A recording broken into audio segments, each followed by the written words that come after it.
ধারাবাহিকের আগামী পর্বতে আমরা দেখতে চলেছি ছদ্মবেশী আলো বাড়ির সকলের সামনে দাঁড়িয়ে হঠাৎই সোহাগের দিকে তাকায় আর বলে, আমি যদি খুব ভুল না করে থাকি তাহলে এই মেয়েটিই হলো অফিসের সেই গুপ্তচর। এই বলেই সোহাগের হাত থেকে সোহাগের নিজের মোবাইল ফোনটা কেড়ে নেয় ছদ্মবেশী আলো।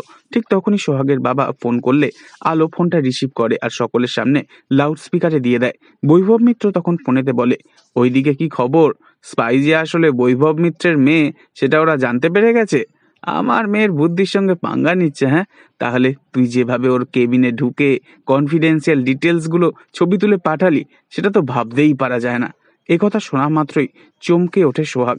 আর আলো বলে, কথায় আছে না, যত হাসি তত কান্না।